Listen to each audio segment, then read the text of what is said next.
qual é a diferença da bênção, qual é a diferença de você viver da bênção de Deus, do milagre de Deus, ou você viver da misericórdia de Deus. E falando de milagres, já para a gente começar aqui, vocês sabem, muita gente já sabe aqui que eu sou um milagre. Eu não vivi um milagre, eu sou um milagre, eu sempre gosto de falar isso, porque desde criança Deus me curou, e depois o câncer Deus me curou também, e outras coisas que eu já tive, que eu passei e venci na saúde, Deus me curou, me restaurou, tem me dado a oportunidade de continuar vivendo, levando a palavra dele aonde eu passo, mas eu tenho pesquisado e olhado, e essa semana até me chamou a atenção, porque pessoas pensam completamente diferente uma das outras quando a gente fala de milagres. Por exemplo, eu vi um famoso teólogo até na internet, que eu não quero falar o nome até para não expor, questão de ética, mas ele falou uma coisa que me chamou a atenção. Ele falou: olha, eu creio que os milagres aconteciam na época da Bíblia. Os milagres que aconteciam foram registrados na Bíblia. Outros, eu vi pessoas falando, a gente fez até como se fosse uma enquete, uma pesquisa. Outras pessoas falaram: não, eu creio sim em milagres, eu sei que Deus faz milagres, mas na vida de pessoas, de outras pessoas. Por exemplo, muitas pessoas contam do milagre que Deus fez na minha vida. Por muito tempo eu contei do milagre que Deus fez na vida da minha avó, Dona Wanda, mãe da minha mãe, Janice. Ela foi curada de câncer, já vai para quase 50 anos atrás.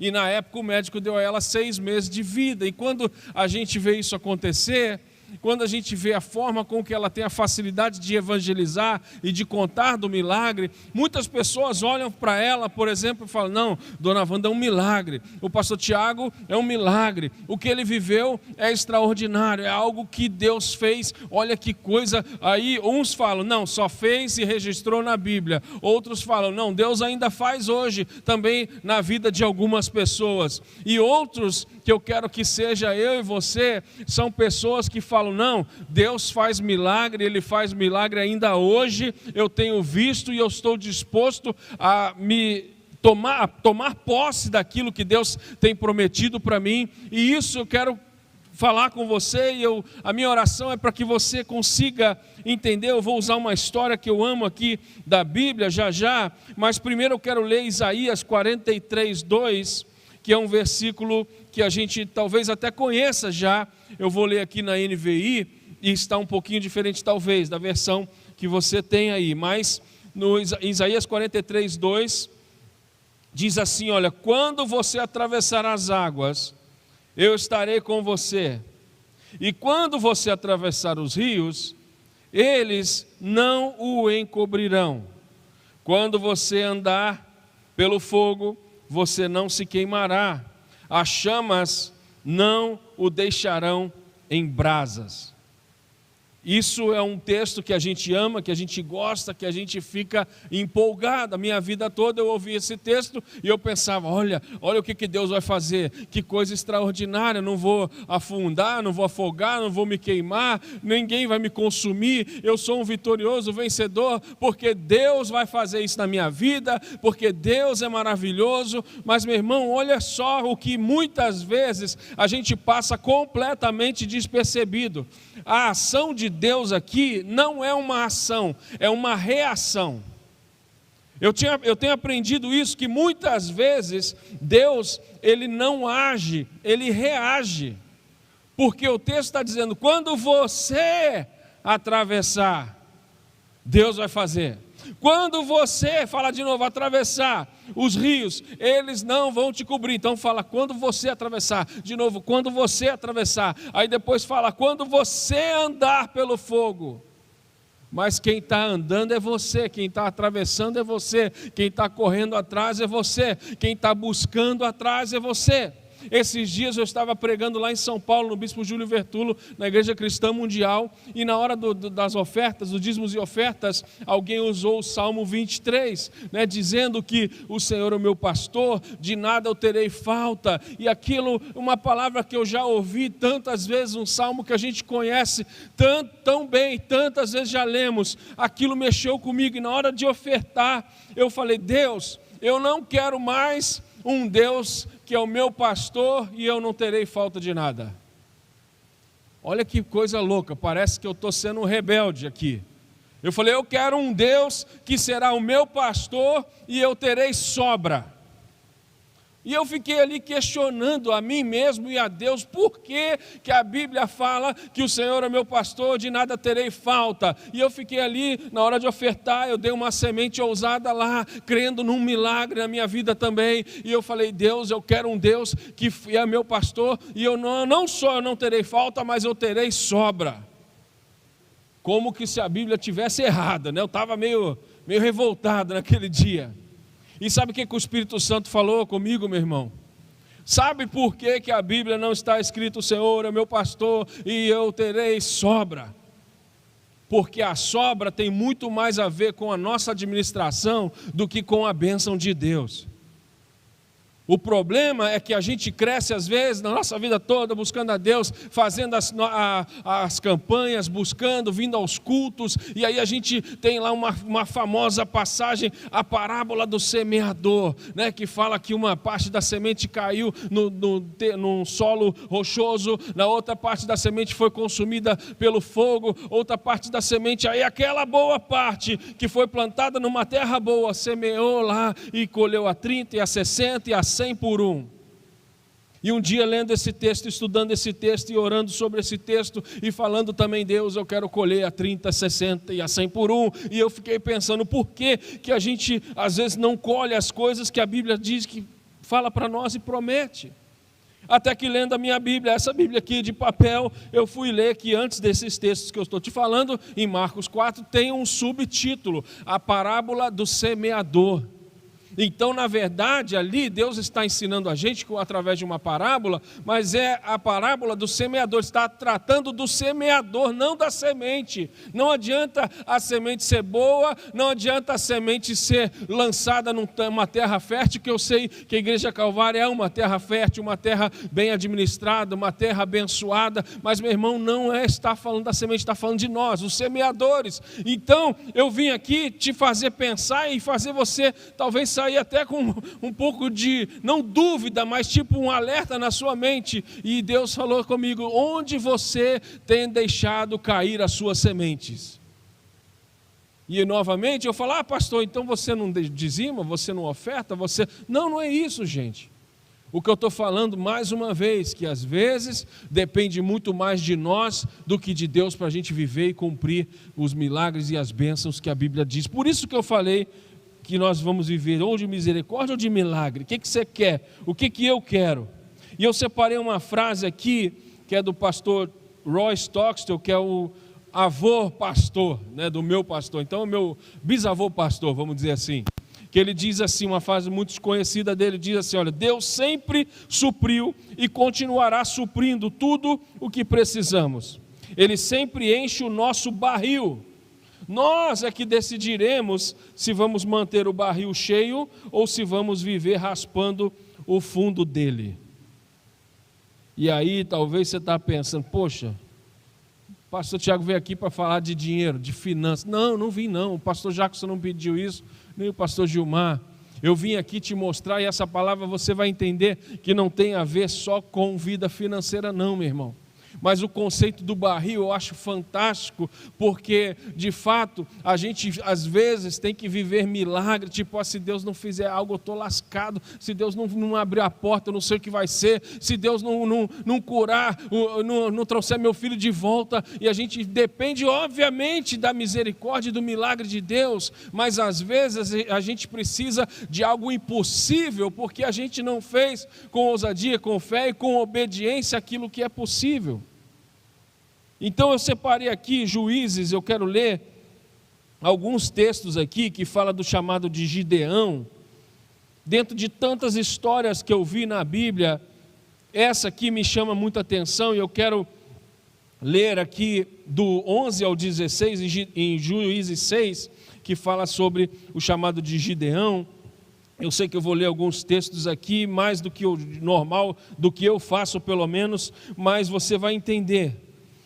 Juízes 6, versículo 11. Então veio o anjo do Senhor e assentou-se debaixo do carvalho que está em Ofra, que pertencia a Joás, Abiesrita, e Gideão, seu filho, estava malhando trigo no lagar. Talvez você já ouviu isso alguma vez, né? Para o pôr a salvo dos midianitas. Deixa eu só dar um parênteses aqui rapidinho. O que está acontecendo aqui nessa época é praticamente o que está acontecendo em Israel agora. Guerra, destruição, briga, confusão. E Gideão, então, ele resolve se esconder. Ele vai para um lugar escondido, da mesma forma que as pessoas estão indo lá para o bunker ou para os abrigos antibombas e tudo mais que a gente vê lá fora. Ele se esconde, ele vai para dentro do lagar. O que é isso? O lugar onde prensava uva. Então o cara vai malhar trigo numa prensa de uva, um negócio completamente louco, um negócio completamente nada a ver. Mas se você for parar para pensar comigo, por mais que está tendo problema lá fora, por mais que está tendo guerra lá fora, por mais que existam situações e necessidades lá fora, o que ele está dizendo para a gente é: eu não vou parar de fazer a minha parte, nem que seja no lugar de prensar uva, eu vou malhar o lagar, e eu vou malhar o trigo no lagar. E aí, meu irmão, só para você entender, quando eles faziam isso, eles faziam num campo aberto, porque quando jogava para o alto o trigo, o próprio vento espalha as palhas e cai apenas a semente, eles vão separando ali. Imagina talvez a dificuldade daquele cara jogando aquelas folhas, aquela seca para o alto, e aquilo voltando na cara dele, aquela poeirada, e ele fazendo ali. E aí, quando ele está nessa luta, tentando fazer o que ele tinha que fazer, mesmo num lugar inapropriado, talvez um monte de gente chamando ele de doido, maluco, o que você está fazendo aí, rapaz? Isso não é lugar de fazer trigo, isso aí é para prensar uva, para fazer vinho. E dentro dessa situação aparece o anjo do Senhor. E é interessante aqui, a partir do versículo 12, ainda de Juízes 6, então o anjo do Senhor, toda vez que você vê na Bíblia anjo com a letra maiúscula, com o A maiúsculo, isso significa que isso daqui está representando como se fosse o próprio Deus falando com ele. O anjo do Senhor lhe apareceu e lhe disse: o Senhor é contigo, homem valente.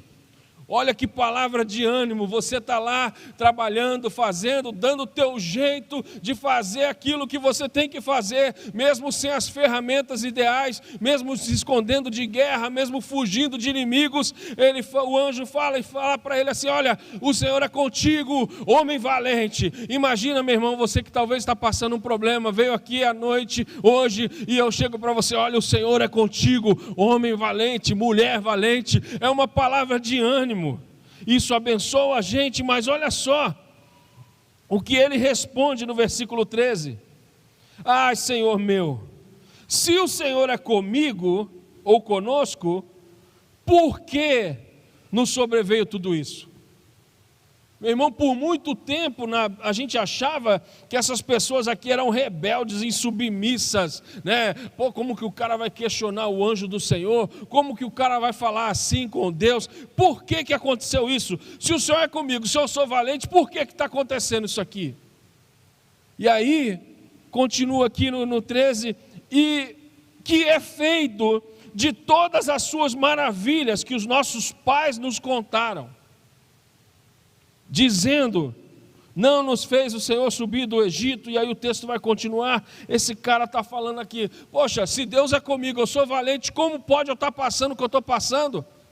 Como pode eu estar vivendo o que eu estou vivendo? Se Deus é comigo, se eu sou valente? E meu irmão, esse cara não está sendo insubmisso ou rebelde, ele está sendo ousado e cheio de fé, e praticamente dizendo: olha, se Deus é comigo, se eu sou valente, eu não vou sair daqui enquanto o milagre não acontecer, eu não vou sair daqui enquanto Deus não fizer alguma coisa. Cadê o Deus dos meus pais, dos meus antepassados? Cadê as maravilhas que eu vivi, que eles falaram que viveram, eu também quero viver?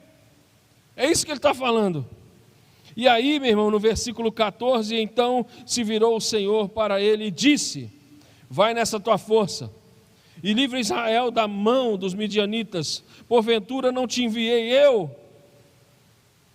E ele lhe disse: ai, Senhor meu, como que livrei Israel? Como que livrarei Israel? Faz outra pergunta.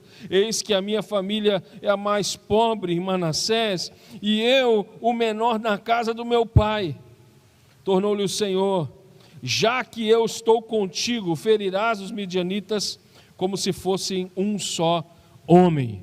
Então você vê aqui o chamado, a missão dele, ele está lá malhando trigo no lagar, e aqui, meu irmão, você vê comigo que existe uma insatisfação santa. Ele fica revoltado aqui, chateado, indignado. Não, se Deus é comigo, cadê os milagres? Se Deus é comigo, cadê a cura? Se Deus é comigo, cadê aquilo que Ele tem prometido para mim? Não, Deus você vai fazer, não que Deus tenha que fazer alguma coisa do nosso jeito. Mas, meu irmão, se a gente vive debaixo de obediência, de fé e de palavra de Deus, tem que acontecer alguma coisa. E aí, ele não está, mais uma vez, querendo questionar os planos de Deus. Ele está apenas exigindo em fé aquilo que ele sabe que Deus é capaz de fazer. E aí o anjo fala: olha, a tua força. E eu pensei, como pode o cara chamar ele de forte, se ele mesmo está dizendo que ele é fraco, que ele é o menor de uma casa pobre. E aqui, meu irmão, no versículo 15 ainda de Juízes 6, o 15 e 16, que nós até já lemos, e ele disse: ai, Senhor meu, como me livrarei de Israel? Ou seja, eu sou fraco, eu sou de uma casa pobre, eu sou o menor, né? E aqui, por mais que pareça esquisito aqui, meu irmão, a força de Gideão não vinha de quem ele de fato ele era. Pobre, da casa pobre, de um cara fraco, sem capacidade, sem ideia, sem projeto, sem inteligência. Não, o que está falando aqui, algo interessante, é ele questionando: se Deus é comigo, alguma coisa tem que acontecer, porque o problema não está em Deus. Se não está acontecendo alguma coisa, o problema só pode estar em mim. O que eu estou fazendo de errado? Será que eu tenho que administrar melhor? Será que eu tenho que ter um maior compromisso? Meu irmão, porque eu já vi tanta gente boa ficar pelo meio do caminho por não viver o milagre que elas esperavam. Eu tentei, eu fui lá, poxa, eu fui da igreja há tantos anos, mas não aconteceu. E eu te pergunto, será que o problema está em Deus ou será que o problema está em nós? E aí, mesmo declarando pequeno, essa coisa toda que nós lemos aqui, eu quero ler outro texto, fugindo só um pouquinho da história aqui de Gideão, que está em Deuteronômio capítulo 8, versículo 17 e 18. Deuteronômio 8, versículo 17 e 18. Esse texto, essa semana, me chamou muito a atenção. Diz a palavra de Deus assim: olha, não digam, pois, em seu coração, a minha capacidade e a força das minhas mãos ajuntaram para mim toda essa riqueza. Mas lembre-se do Senhor, do seu Deus, pois é Ele que lhes dá a capacidade de produzir riquezas, confirmando a aliança que jurou aos seus antepassados, conforme hoje se vê.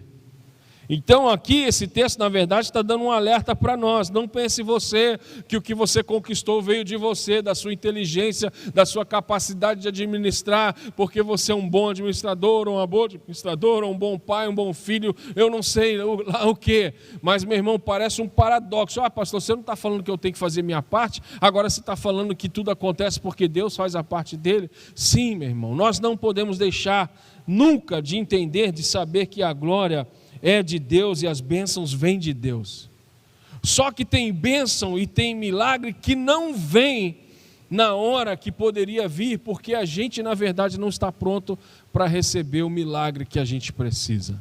O milagre já está pronto. Muitas vezes quem não está pronto somos nós. Eu já preguei isso, eu já falei isso aqui outras vezes. Nem olhos viram, nem ouvidos ouviram, jamais penetrou no coração humano aquilo que Deus tem preparado para aqueles que o amam. Tem gente que acha que Deus está preparando, Ele está preparando um milagre para mim. Não, meu irmão. O milagre que eu preciso, que você precisa, já está pronto. Deus está preparando, na verdade, é você, para que você receba o milagre, permaneça no milagre, testemunhe sobre o milagre, e você não seja uma daquelas pessoas que vive dizendo apenas que milagre aconteciam na época da Bíblia. Então parece aqui que eu te dei um monte de informação, né? Mas pastor, o que eu vou fazer com isso? Eu quero te dar algumas direções aqui, olha, pequenos sinais apontam para grandes vitórias. No versículo 33 ao 38, aqui ainda em Juízes 6, eu vou ler rapidamente e eu explico também rapidinho. Enviou mensageiros para toda a tribo de Manassés, que também foi convocada para o seguir. Enviou ainda mensageiros a Azé e a Zebulon e Naftali, e saíram para encontrar-se com ele. Disse Gideão a Deus, olha só de novo, parece que é sempre Deus que fala com a gente, aqui não, aqui é ele falando com Deus.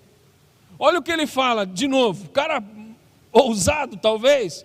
Disse Gideão a Deus, se hás de livrar o povo, a Israel, por meu intermédio, como disseste, ou seja, Deus falou, vou livrar o povo através da sua vida. Aí o cara chega e pede um sinal para Deus, ok Deus, se o Senhor vai me usar para libertar esse povo, se o Senhor vai usar a minha vida para fazer isso que o Senhor está falando e já falou que vai fazer, eu quero um sinal. É praticamente isso. Eis que eu porei uma porção de lã na eira, se o orvalho estiver somente nela, no versículo 37, e seca a terra ao redor, então conhecerei que hás de livrar Israel por meu intermédio, como disseste. Olha que coisa louca, o cara pega uma taça, uma vasilha, uma tigela, não sei. Cada versão da Bíblia fala, um fala taça, outra fala tigela, outra fala vasilha, bacia, né? Mas eu sei que era um recipiente. Então esse cara pega, bota um pedaço, um bolo de lã dentro desse recipiente e fala, olha, se o orvalho cair do céu e molhar apenas a lã, ou seja, pode chover, igual tem chovido aqui em Santa Catarina, mas eu quero água só na lã, eu quero fazer um teste aqui, eu quero um pequeno sinal. E meu irmão, eu posso te dizer uma coisa, pequenos sinais fazem grande diferença, porque os pequenos sinais às vezes não resolvem o nosso problema, mas mostram para nós que Deus é com a gente, que Deus está bancando o projeto, o propósito, a promessa. Então é isso que acontece. No dia seguinte ele vai cedinho, já sai de madrugada, a Bíblia diz, e ele espreme aquela lã e enche aquela vasilha de água. E a gente sabe, meu irmão, que ainda mais aqui, né, que o pessoal conhece de malha, de tecido, essas coisas, quando você espreme lã, rapidinho parece que fica seco. Imagina eu espremer um pedaço de lã e vai secar, vai ter algumas gotas no chão, como se fosse uma poça de suor, não o suficiente para encher uma tigela ou uma bacia. Mas aquilo era um milagre de Deus, enche a bacia de água, espremendo aquele pedaço de lã, e como ele falou para Deus, Deus, eu quero esse sinal, e em volta daquela bacia, em volta daquela vasilha, estava completamente seco. Esse era o sinal que ele pediu para Deus, para mostrar que Deus era com ele, meu irmão, parece uma doideira. E eu tenho recebido pequenos sinais na minha vida. Hoje mesmo contei para o pastor Jackson. Essa semana eu levei um pastor americano para comprar umas blusas lá no Rio de Janeiro, no shopping, que ele gosta de uma loja lá. E ele foi experimentar as blusas, e eu, quando ele estava no provador, experimentando um monte de blusa, camisa, eu falei para mim mesmo, né, e eu acho que Deus ouviu. Eu falei, eu preciso comprar um perfume pequeno. Tipo, no máximo de uns 50 ml, porque às vezes quando a gente viaja, se tem mais 100 ml, o pessoal do raio-x joga fora. Eu já perdi perfume no raio-x, porque tem que deixar para lá, porque alguém inventou uma época uma bomba líquida. Então tudo que tem mais de 100 ml, eles retêm com eles. Então eu falei, eu preciso comprar um perfume pequeno. E o cara, o pastor, o homem de Deus, experimentou as blusas, saiu do provador com um monte de blusa para pagar. E ele falou, aqui vende perfume? Eu falei, não sei, eu acho que sim, eu nunca comprei perfume aqui. Aí ele, não, eu quero comprar um perfume. Aí o vendedor então foi falar, ajudei traduzindo, porque o cara não fala português. E o pastor, que não fala português, lá dos Estados Unidos, falou, ok, vou levar esse. Nem cheirou, nem experimentou, vou pegar esse aqui, tá bom. Foi lá, pagou junto com as camisas e tal, vamos embora, ok, vamos embora. Andamos para o carro, paguei estacionamento, deixei ele na porta do hotel, na hora de sair do carro, ele, ei, calma aí só um minuto. Enfiou a mão dentro da bolsa, pegou o perfume pequeno, falou, Deus mandou te dar um perfume pequeno. Não sei por que o pequeno, pergunte para ele. Tipo, Deus não mandou dar o grande, né? Ele estava tentando justificar que Deus mandou dar o pequeno. Eu falei, Rusty, eu sei exatamente por que Deus mandou você me dar um perfume pequeno. Só para Deus me dar um pequeno sinal daquilo que eu nem pedi, eu pensei, e eu ainda falei, eu vou comprar um perfume pequeno. E isso dá uma injeção de ânimo na gente, porque, meu irmão, pequenos sinais precisam te fazer caminhar para frente, mostrando que Deus é com você. E aqui nessa história que nós estamos lendo, agora eu quero ler rapidinho já para a gente começar a encerrar aqui, né? No capítulo 7 ainda de Juízes, no versículo 3 ao 7. Apregou, pois, os ouvidos do povo, dizendo: quem for tímido, amedrontado, né? Deixa eu resumir o que está acontecendo aqui. Deus, na verdade, está diminuindo o grupo de Gideão. Tinha uma galera com ele para enfrentar os midianitas. E Deus fala, é muita gente, vamos diminuir essa turma aí. E aí, fala, aqueles que tiverem com medo, pode tirar do grupo. E aí, meu irmão, a gente vai ver aqui, do versículo aqui no 3 ao 7 que eu estou falando, vai dizer exatamente esses números aqui, ó. Voltaram do povo 22.000, e 10 ficaram, ou seja, se ficaram 10.000 homens para lutar junto com ele, Deus tirou 12.000 pessoas porque estavam com medo. Todo mundo que está com medo, manda embora. Então ficaram só 10.000 homens para lutar com ele, para ajudar ele a lutar, ok? E aí, o texto vai continuando, disse mais o Senhor a Gideão, versículo 4 do capítulo 7, ainda há povo demais, faze-os descer as águas, e ali provarei aquele a quem eu disser, este irá contigo, esse contigo irá, porém todo aquele quem eu disser, este não irá contigo, esse não irá. Uma instrução específica de Deus. E fez Gideão descer os homens às águas. Então o Senhor lhe disse: todo que lamber a água com a língua, como faz um cão, esse porás à parte, como também a todo aquele que se abaixar de joelhos a beber. Eu já vi essa história aqui várias vezes, meu irmão, mas esses dias lendo e vendo, Deus mostrou algo interessante para mim aqui. O que está acontecendo novamente cai para 12.000 pessoas em vez de 22.000. Aliás, para 10.000, Deus elimina 12.000. Imagina agora o cara enfrentar um exército de 135.000 soldados apenas com 10.000 soldados. E para piorar a situação, naturalmente falando, Deus fala, todo aquele que lamber a água igual um cão, pode descartar também. E aí, o que acontece? Eu queria que você imaginasse a cena. Aqueles que ficaram de joelhos e beberam água, talvez molharam a cabeça, cansados no sol, naquela confusão, daquela guerra, daquela luta, eles no calor, a pessoa quando vê água no deserto, no calor da guerra, a pessoa se esbalda, meu irmão, bebe água e molha a cabeça, e sacode, e joga mais água na cabeça, e agora não, os que iam guerrear, não, a Bíblia fala, aqueles que pegarem a água e lamber como um cão, esses vão contigo. Sabe por quê? Sabe o que o Espírito Santo falou comigo esses dias? Porque aqueles que lambem a água, eles não tiraram o olho da guerra e da batalha. Os 300 valentes de Gideão, eles estão aqui, ó, a boca na água, mas o olho no foco, o olho no propósito, o olho no fim das coisas, que a Bíblia fala que é melhor do que o começo delas, meu irmão. Sabe por quê? Que eu tenho visto muita gente, como eu já falei para você, tirar o foco, perder o foco, parar de olhar para o alvo por causa de pequenas bênçãos. Aquela água não era o resultado que Deus tinha para eles. Muitas vezes o milagre que você quer, você ainda não alcançou, mas Deus vai te dar pequenos sinais e pequenos refrescos para você continuar lutando, continuar focado. Aquela água era apenas um refrigério momentâneo, para passar o calor, para dar mais gás e continuar na batalha.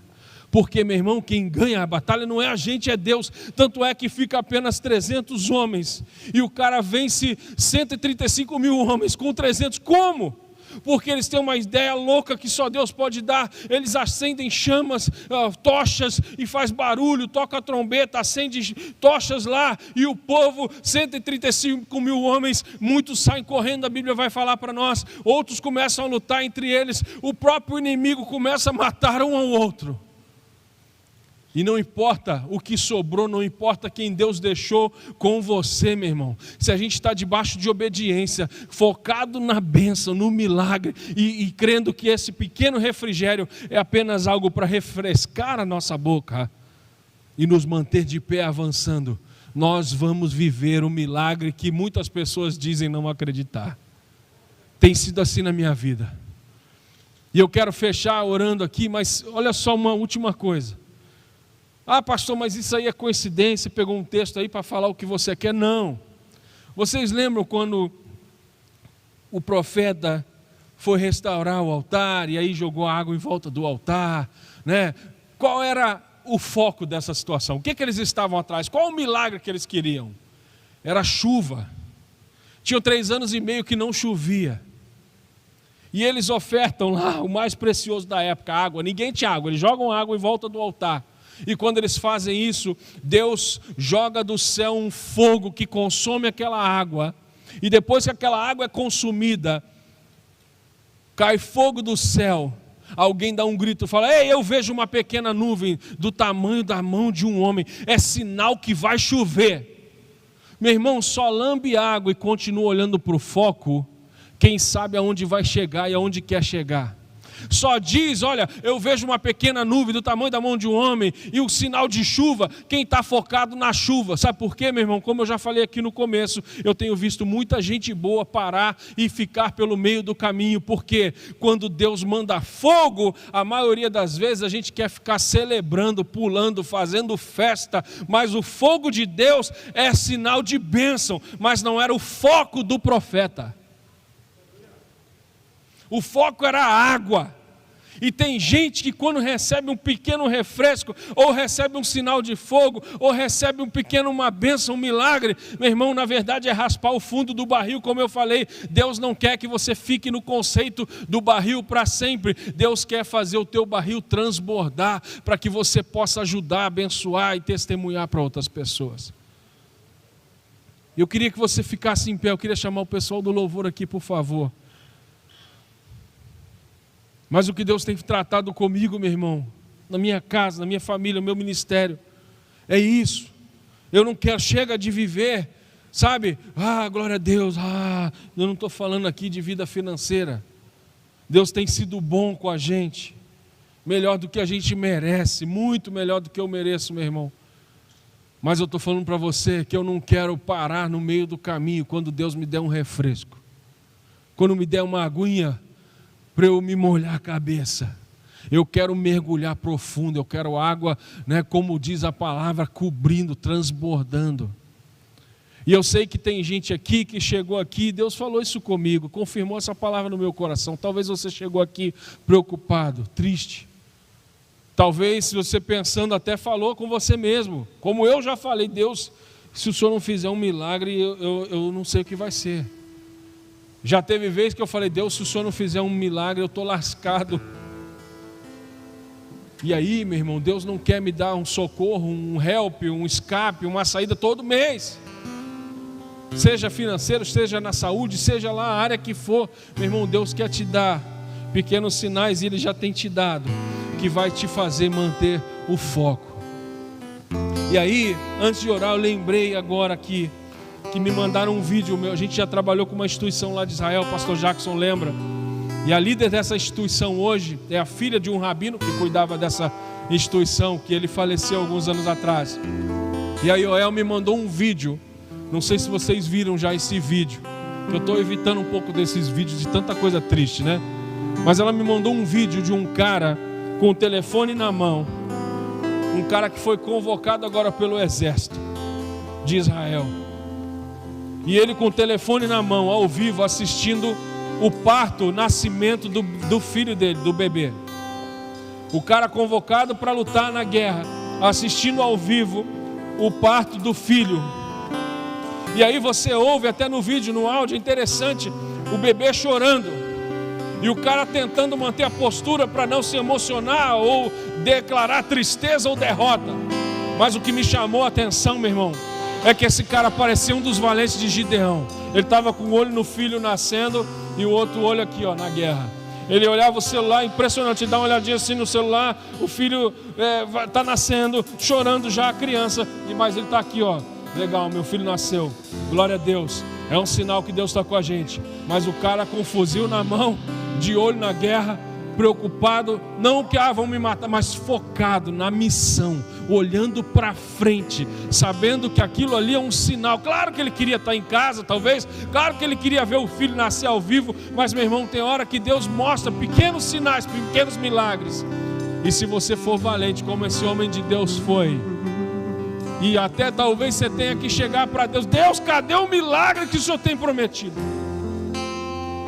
Parece loucura, mas eu volto a dizer, meu irmão, o problema não está em Deus, o problema muitas vezes está em nós. E a glória também nunca será nossa, a glória sempre será de Deus. Amém? Feche seus olhos, põe a mão no seu coração aí.